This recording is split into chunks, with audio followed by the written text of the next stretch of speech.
Hello दोस्तों, स्वागत है हमारे नए वीडियो में। इस कहानी की शुरुआत एक अमीर औरत को दिखाने से होती है। वो अपने नौकर के साथ एक आइलैंड पर फिशिंग करने के लिए जाती है। इसके बाद ये लोग इस आइलैंड में फंस जाते हैं। यहाँ वो औरत अपने नौकर को सेड्यूस करती है और इसके बाद इन दोनों के बीच में क्या होता है ये हम आगे इस वीडियो में देखेंगे। तो चलिए इस मूवी को शुरू करते हैं। मूवी के शुरुआत में हम लोग एक औरत को देखते हैं जिसका नाम एम्बर है। वो एक घमंडी औरत है जिसे अपने पति के दौलत पर बहुत घमंड होता है। एक दिन एम्बर अपने हस्बैंड और एक कपल के साथ प्राइवेट प्लेन में क्रूज के लिए जा रही होती है। वहां पहुंचने के बाद क्रू मेंबर्स इनका वेलकम करते हैं, लेकिन एम्बर इन लोगों पर ध्यान नहीं देती है क्योंकि एम्बर के लिए ये सभी छोटे लोग थे। इसी शिप में हम लोग माइकल को देखते हैं जो कि एक सर्वेंट है। वो यहाँ आए हुए लोगों को उनका रूम दिखाता है। रूम में आते ही एम्बर माइकल से ये पूछती है, इस क्रूज में जिम नहीं है क्या? तभी माइकल उसे एक साइकिल लाकर देता है और वो कहता है आप इस साइकिल पर पैडल मारना जिससे आपकी एक्सरसाइज हो जाएगी।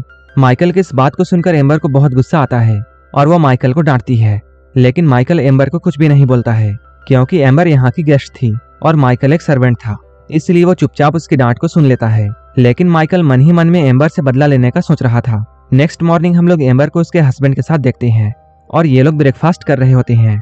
तभी एम्बर माइकल को अपने पास बुलाती है और वह कहती है ये खाना बहुत ठंडा है, जाओ इसे गर्म कर ले आओ। ये बात सुनकर माइकल को बहुत गुस्सा आता है और वो गुस्से में आकर सारा खाना एम्बर के सर पर डाल देता है।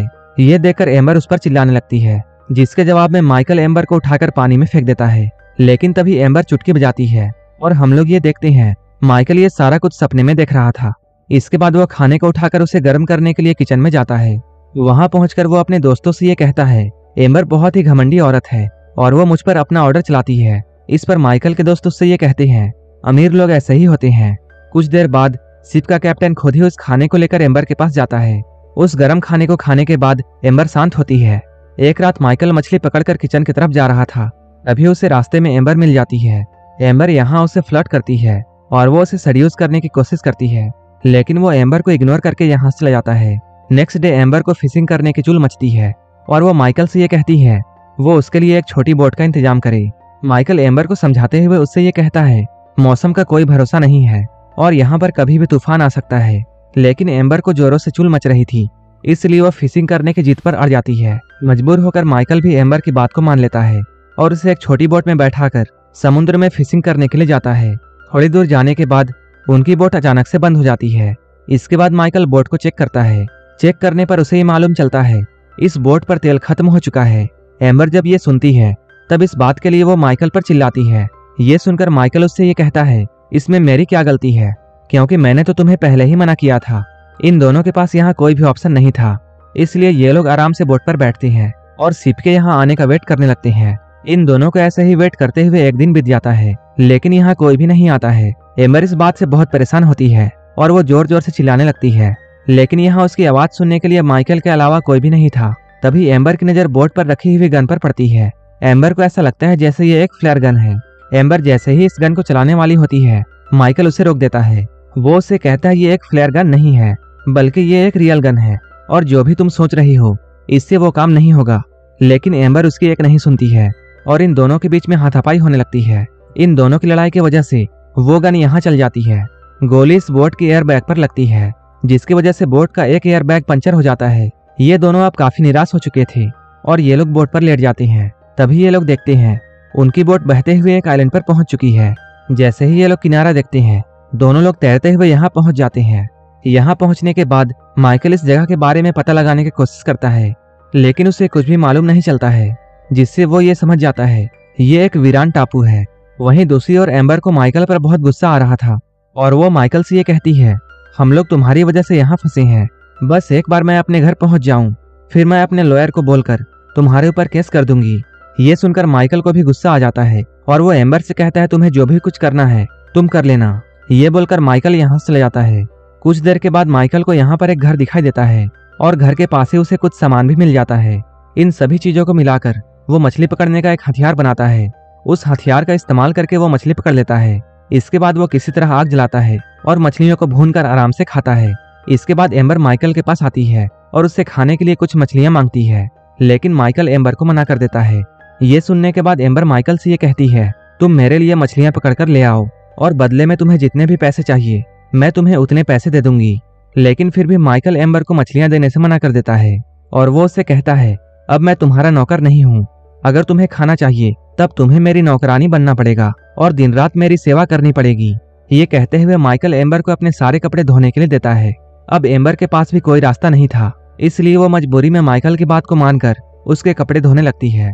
कपड़े धोने के बदले माइकल उसे खाने के लिए मछलियां देता है। अब माइकल शहंशाह की तरह ऐश कर रहा था। वो बस मछलियां पकड़कर लाता था और सारा दिन आराम करता था। मछलियों को पकाने से लेकर सारा काम एम्बर करती थी। असल में माइकल एम्बर को सबक सिखाना चाहता था, क्योंकि एम्बर ने उसके साथ क्रूज में बुरा व्यवहार किया था, जिससे माइकल को बहुत बुरा लगा था। इन दोनों को इस आइलैंड पर ऐसे ही कुछ दिन बीत जाते हैं, लेकिन अब तक इन दोनों को यहाँ पर लेने के लिए कोई भी नहीं आया था। इधर माइकल के दिल में एम्बर के लिए फीलिंग आनी शुरू हो जाती है और अब वो उसके साथ घपाघप करना चाहता था।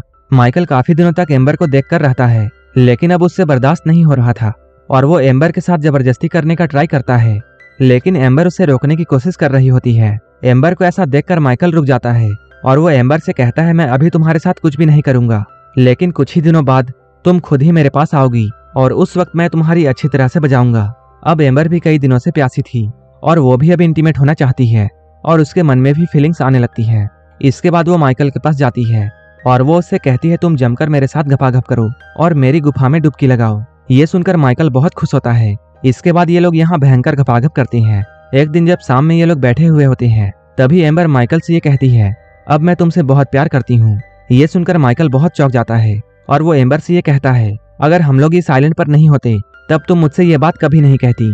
क्या तुम्हें याद है तुमने मेरे साथ शिप में कैसा बिहेव किया था?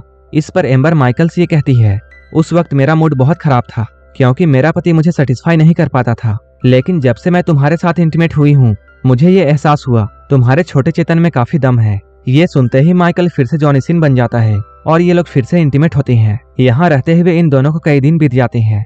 ये लोग यहाँ मछलियाँ पकड़कर खाते थे और बाकी समय में संभोग किया करते थे। ये दोनों इस आइलैंड पर बहुत खुश थे, लेकिन तभी इन दोनों को समुंदर में एक नाव दिखाई देती है।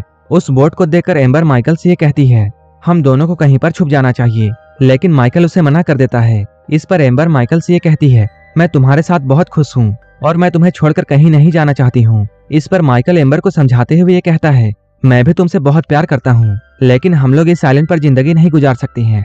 अगर हम लोग इस आइलैंड से बाहर निकलते हैं तब हम लोग एक दूसरे के साथ कहीं भाग जाएंगे।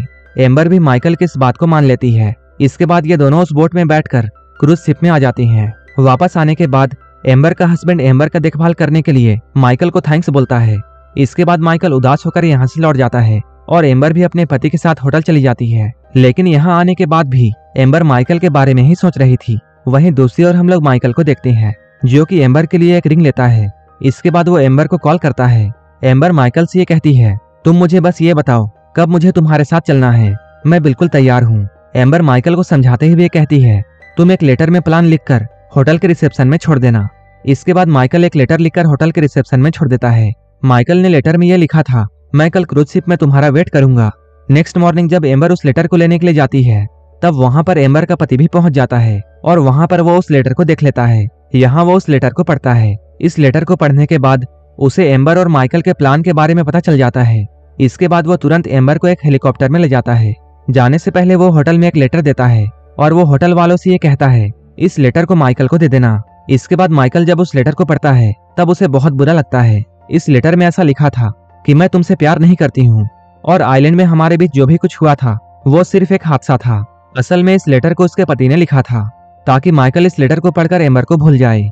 इस लेटर को पढ़ने के बाद माइकल भागता हुआ एम्बर की तरफ जाता है और वो देखता है एम्बर हेलीकॉप्टर में बैठकर जा रही है। यहाँ पहुंचने के बाद वो अपने खरीदे हुए रिंग को एम्बर की तरफ फेंकता है। वो रिंग पानी में गिर जाती है। यहाँ पर माइकल को ऐसा लगता है जैसे एम्बर ने उसे धोखा दिया है।